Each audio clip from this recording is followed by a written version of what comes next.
Next, we go to Chris in Columbus. Hello, Chris. You're on the air. Hi, thanks. Hey, Roger. I am moving to your district today, and I am glad to be able to vote for you this fall.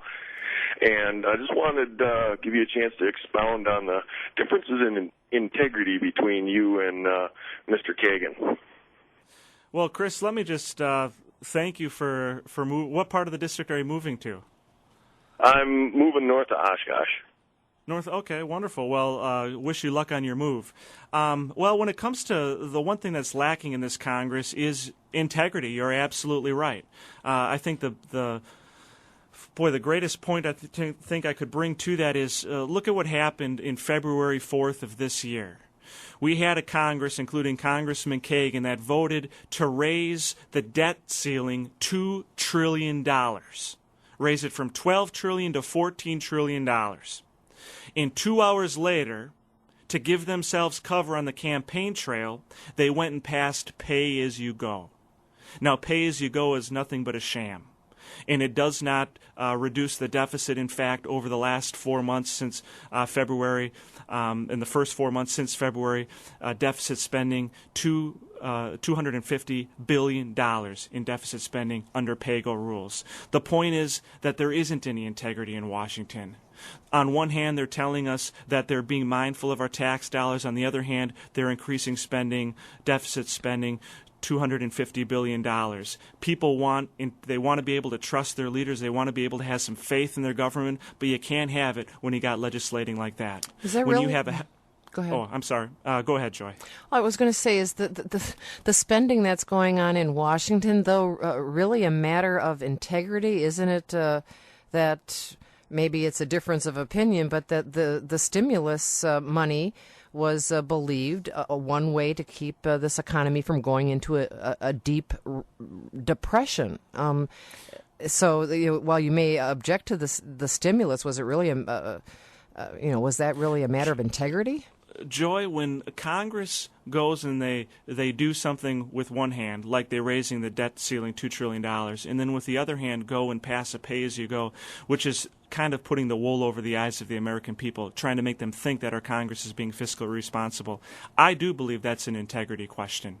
Now, if they want to go, which they did, pass $1 trillion stimulus bill, well, that's one thing. Go and say, this is what we're doing. We're going to spend trillions of dollars. But to pass pay-as-you-go and on the same time say that you're committed to reducing the deficit and committed to controlling our debt, I think that is where people have questions of integrity. And I believe that brings questions of irresponsibility. Mm-hmm.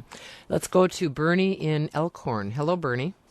Good morning. I wanted to provide an example of where government could reduce debt and, provide some not thinking outside of politics as usual. Namely, I propose that we should legalize marijuana in a manner similar to alcohol, tax it, stop spending hundreds of billions of dollars of law enforcement, incarceration, court costs, etc., and gain some benefit, and also to respect personal liberty in that manner, which we're supposed to have from the Bill of Rights. This is thinking outside the box. I know former New Mexico Governor, Republican Gary Johnson, proposed this. What do you think? Well, I don't support legalizing marijuana. And every law enforcement officer that I talk to across northeast Wisconsin tells me the problems that are going to come if we legalize marijuana. Certainly there are more effective ways I think we could fight drug use in our country, but I do not support the legalization of marijuana. Let me ask you to weigh in on this.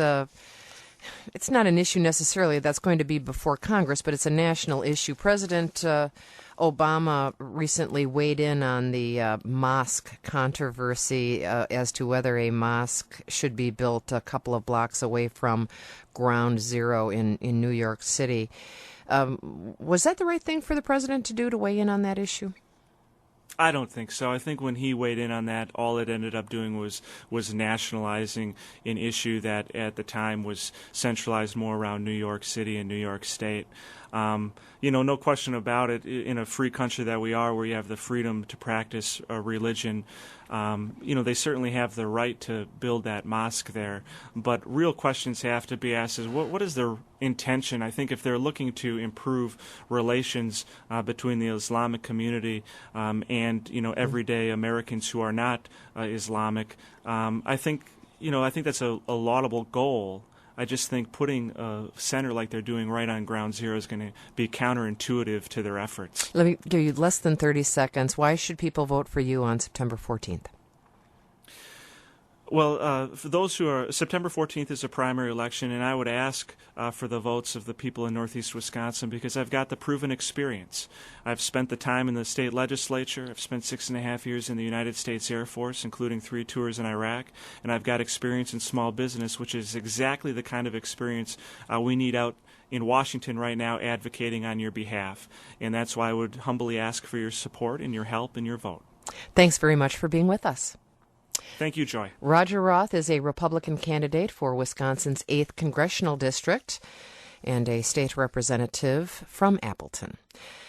If you missed any of our candidate forums with the candidates for the 8th Congressional District, you can go to wisconsinvote.org. All of our candidate forums are stored there for listening at your convenience. Thanks to Cynthia Schuster, who has been producing these forums. Thanks to Rob Farrett and to Rachel Owens for their on-air production and direction today. I'm Joy Cardin. This is the Ideas Network.